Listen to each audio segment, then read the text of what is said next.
All right, good morning and hello. Today we're going to talk plasma. Plasma. Plasma is the most abundant state of matter in the universe. Yeah, well, that's what we're talking about here.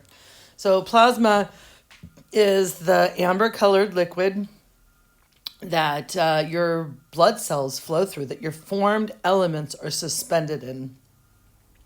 So I think that I gave you guys this picture here that showed the blood and the blood cells all mixed together, right? The composition of blood.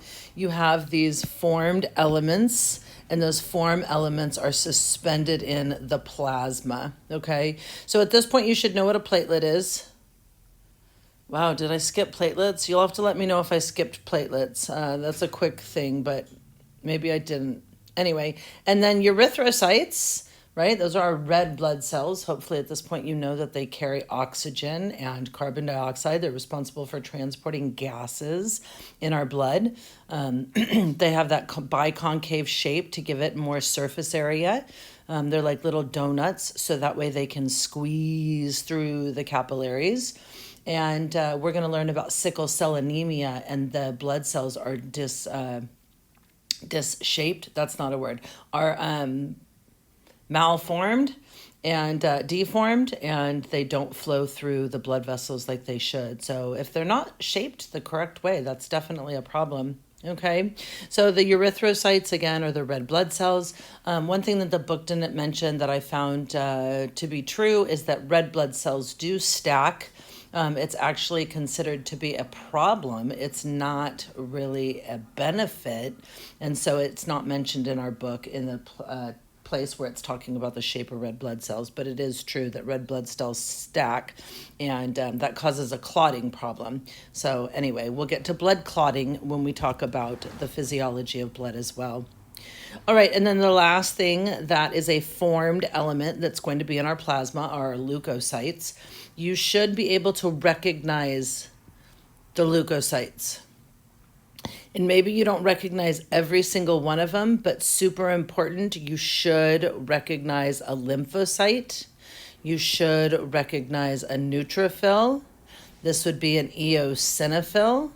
This is going to be a monocyte, and this is going to be a basophil. And now, how do I know that? Because of those distinguishing characteristics. So don't forget about those distinguishing characteristics. Distinguishing characteristics are how we are able to tell the difference, okay? So I'm not going to go too much into that now. Again, here are those 5 different ones, and I very easily can say this is a lymphocyte, a monocyte, a basophil, an eosinophil, and a neutrophil. And I know that just as easily as I can pick up an orange or an apple or a banana because of the distinguishing characteristics, okay? For your test, you are going to have to be able to label them correctly. Okay, so we know what flows in the blood plasma, and when we have whole blood all mixed together, we cannot see the plasma separated from the erythrocytes from the leukocytes. Okay, so here is a hematocrit. A hematocrit is a sample of blood that is spun in a centrifuge. All right, so spun in a centrifuge. If you don't know what a centrifuge is, it takes this vial and, oh, let's see if this will work. This would be so cool. It takes this vial, okay, and if I paste that out here, okay, there's my vial. It actually lays down sideways in this thing where they put multiple blood samples in what's known as a centrifuge. And in that centrifuge, it spins. And they actually do have to space them out correctly. Now, my sizing is a little off, but I'm kind of proud of my little drawing. That actually turned out better than I expected. Okay, so then they have this machine that they put it in, and it goes into like this plate thing. and then it spins. And I want to say it spins for a good 5-7 minutes. And as it spins, it separates the heavy things from the less heavy things. Okay, so everything is relative in the centrifuge. Okay, but when the whole blood comes out, which maybe I should do this too. Okay, so here is a vial of, let's do this. Oh, no, let's do this. Copy. Cappy. And we are going to find a spot to paste. There we go. Okay, so, yikes. Oh, where'd my circle go? Wow, my circle got separated from its... My circle got separated. This was not supposed to happen in the middle of lecture. I am so sorry to make you wait. That's not my intention by far. It is kind of nice, though, that I have all this availability, right? Okay, so sorry. Now I'm back on track. So they take this blood sample, and again, they're going to put them in a machine where they lay them down on their sides, all facing each other, and then this thing spins for 5 minutes. And when it's done spinning, the blood sample will come out looking like this. Okay, so it'll end up having a plasma layer on top. Okay, so the plasma layer is here. It'll have a buffy coat, which is going to be the white blood cells. And then it's going to have a collection of the red blood cells at the bottom. And notice we're talking about cubic millimeters, right? Platelets, about 250,000 per cubic millimeter. And that's going to be part of the buffy coat. And then white blood cells, about 5 million per cubic millimeter. So don't forget that number, because that number is on your test.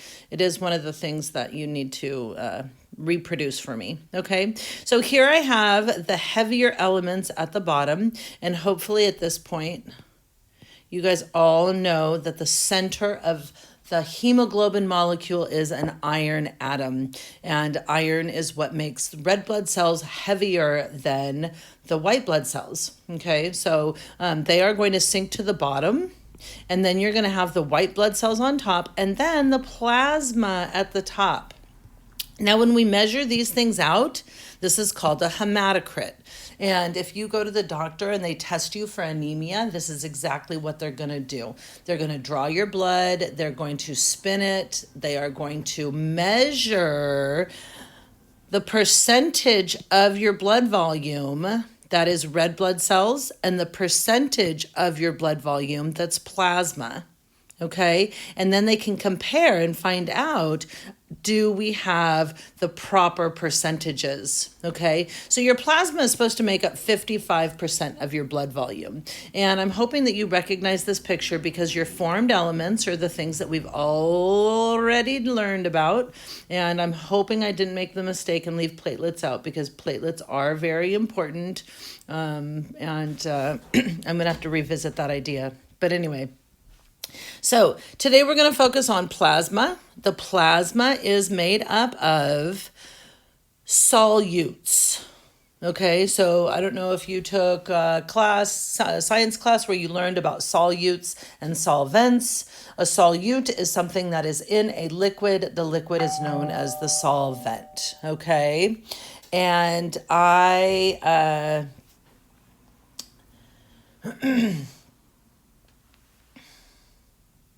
And I need you to know the differences between the solvents and the solutes, okay?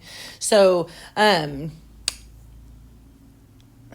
was trying to do two things at once. I apologize. I need you to know the difference between The solutes in your blood plasma. That's what we're going to be talking about, the solutes. Okay. So plasma proteins are solutes. They are things that are dissolved in your blood, but these are other solutes. Okay. So that's what we're going to get to. All right, so the non-living parts of blood, please remember that blood is a connective tissue. We have living cells and a non-living matrix. The non-living matrix of blood is plasma.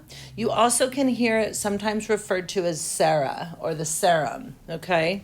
It's mostly 92%. No, it's mostly water at 92%.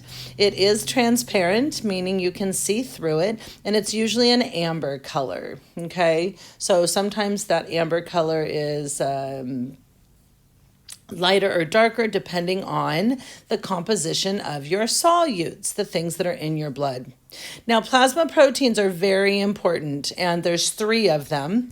In those 3 plasma proteins, you're going to have albumins, which makes up 60% of your plasma proteins. You're going to have things called globulins. Those are a third or so of your plasma proteins. And then you're going to have a little 4% of fibrinogen, okay? So the first thing that I'm going to talk about is albumin, and albumin is responsible for osmotic pressure. Now, if you don't remember what osmosis is, I would like you to spend a moment or two and go back, Wikipedia, read about it. Khan Academy has a little lesson on osmosis. And osmosis and diffusion are forces that drive all of the worlds, basically, right? Diffusion of water is known as osmosis. Okay, so diffusion and osmosis. An apple is a fruit. Not all fruits are apples. Okay, so diffusion is applicable everywhere. Osmosis is diffusion of water. All right, so this is the protein that's responsible for putting water back into our capillaries so that way we can process the amount of fluid that we have in our body. All right. Now, I don't know if you've ever seen things like this. When I was a kid, they used to have these awful infomercials trying to raise money for kids starving in Africa, and they used to show children with these distended bellies. This is called distension. And the problem here is that the osmotic pressure is not balanced, and these cells cannot release the extra water back into the bloodstream so that way it can be urinated out.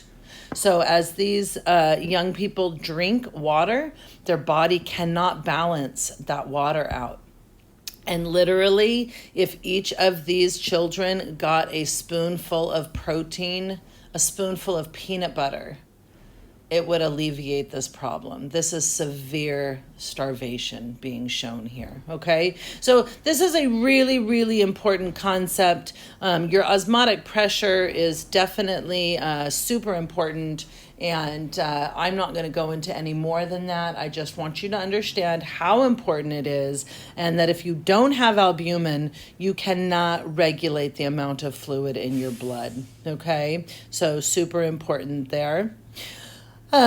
Your globulin, we're going to talk more about this, but these are what transport lipids. So I want you to think about fat in your bloodstream, right? If we eat something that's fat and the fat goes into our bloodstream, or we're metabolizing fat and our body is pulling fat out of the stores that it has, meaning your extra little bit of fat stored in your bone marrow, the fat stored around your midsection, wherever it might be stored, it does get into your bloodstream, okay? This is why that process of liposuction, where doctors can suck the fat out of you, well, the fat's just going to go back if you keep doing what you were doing before, okay? So it's not like a quick fix that fixes everything. Okay, so anyway, you have fats that go into your bloodstream and move around your body. And fats in your bloodstream are not good. They can clog your arteries if they are not escorted by globulins. There's another complex process that's happening also. We are not going to get the opportunity to talk about it, but that is with high density lipoproteins and low density lipoproteins. So high density proteins and low density lipoproteins. These are the LDL and the HDL are classifications of fat that travel in our blood, and you have to have equal balances because they transport the lipids where they're supposed to go. They're escorts, making sure that they end up where they're supposed to be. Okay, so again, this globulin's super important in making sure that your blood moves the cells and materials where they are supposed to go. Okay. The last of the proteins is fibrinogen, and fibrinogen is very important, which we're going to spend a whole time talking about fibrinogen and what blood clotting is. So I'm going to leave that there right and be done talking about that. I am going to tell you that that wraps up our idea of those plasma proteins, okay? So now we have some other solutes that are going to be in our blood. Those other solutes are very important. We have fuel for our cells. We have building blocks for our body. So that way, when we have injuries and growth, we have the building blocks needed for repair and development. We have those fats that are responsible for the outside membrane of every single cell. We have vitamins that are responsible for the key cellular processes and molecular processing of the different things in our body, okay? So all of these things work together to make us a healthy individual. When we are done with cellular repair and we have repaired them with those amino acids, we might have some waste products left over that will be flowing around in your blood. And sure enough, your kidneys are what monitor and filter your blood, okay? So hopefully you remember your kidneys are responsible for erythropoiesis, producing that erythropoietin, which will carry to the red marrow, creating red blood cells, okay? The other thing we're going to find in our plasma is we're going to find CO2 and oxygen. They will be attached to the red blood cells, okay? And then we're going to find enzymes and hormones. Hormones are going to be lipid or water-based chemicals. Actually, they're not going to be water-based. They have to be lipid-based because if not, they would dissolve in the plasma, okay? So hormones are going to be chemical communicators.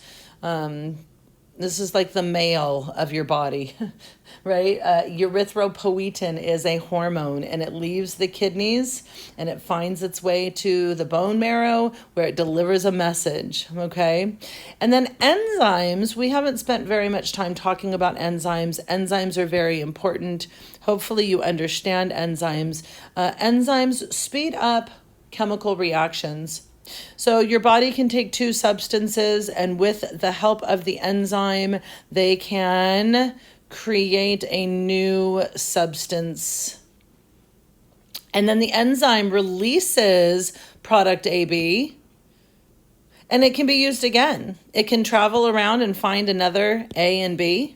It can take those A and B's and it can add its magic, and it causes these two to bond together, which will give us the product AB, and that enzyme can be used again.